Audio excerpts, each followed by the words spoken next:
Time now for our PIX panel. Joining me this morning, PIX Up and political reporter Henry Rosoff, and new to the panel from the New Jersey Globe, Joey Fox. So great to have you here, Henry and Joey. Welcome to the panel. Good morning.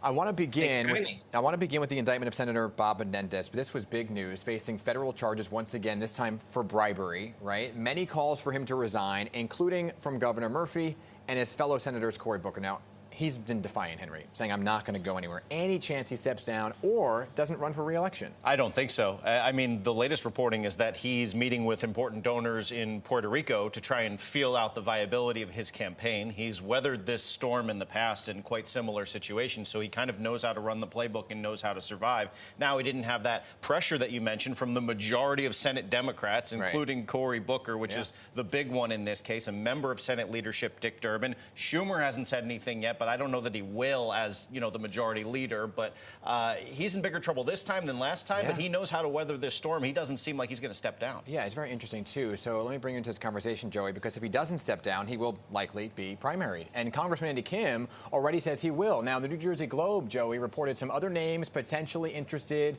including New Jersey's First Lady, Tammy Murphy, right? That was just one name floated out there. Anyone else with their eyes on the seat? Yeah, so there's a few other members of Congress from New Jersey who are definitely considered possible options. You've got four members in particular. You've got Frank Pallone, Josh Gottheimer, Mikey Sherrill, Donald Norcross. All have their own bases within New Jersey. All could be compelling candidates if they decided to hop in. There's also some potential pressure for either his replacement or his primary challenger to be a member of the Hispanic community. He's the highest-ranking Latino in New Jersey political history. The problem is there are not a ton of other high-ranking Hispanic politicians in New Jersey. So that one element of representation might be lost no matter what happens in this race. Joey, what about Senator Menendez's son, Rob Menendez, right? Does this put him in jeopardy for a Democratic primary in 2024? There's been names floated around like the Hoboken mayor, Robbie Balla, that he may jump in. Yeah, I think it absolutely does put him in a complicated position. I will say quickly that there is no indication that the senator's son, the Congressman Menendez, has done anything wrong in terms of actual legal proceedings. But politically, there could absolutely be ramifications. You know, the younger Menendez initially got his congressional seat in 2022, largely on the back of his father's political strength and his father's name.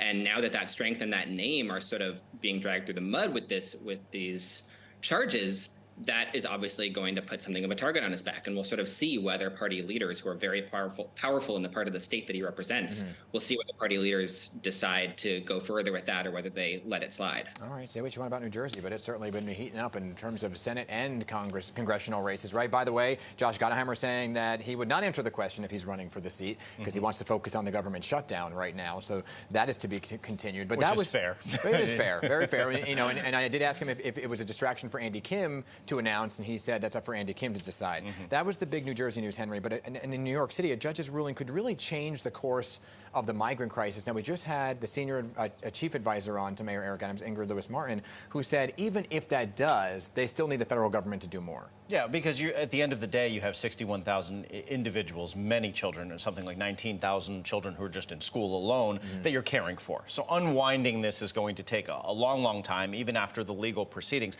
I did think it was interesting to hear in the interview that they're going to take this to the right to shelter court in Manhattan, this Staten Island ruling that said essentially right to shelter is only for New Yorkers, native New Yorkers, and make the case there. But they're appealing the Staten Island decision because they want to keep that shelter open. So they are a little bit speaking out both sides of their mouths here because they're challenging the judge's ruling but taking part of it and then taking it to another court. Now, don't get me wrong, they're in a difficult situation, and they have been consistent in saying right to shelter should only be for New Yorkers for quite some time now. But if you're going to appeal that decision on one hand and then use the decision on another, you're not really picking a side here. Yeah, all very interesting, too, because of the idea of sending folks to hand out those flyers saying, we're not going to be taking migrants here in New York City at the border. It's a very interesting tactic. They tried this deterrent effort a few months ago at this point, and it really did not make a difference. All right. Henry, appreciate you. Joey, thank you for being here for your first appearance from the New Jersey Globe. Appreciate it. We'll be right back, everybody.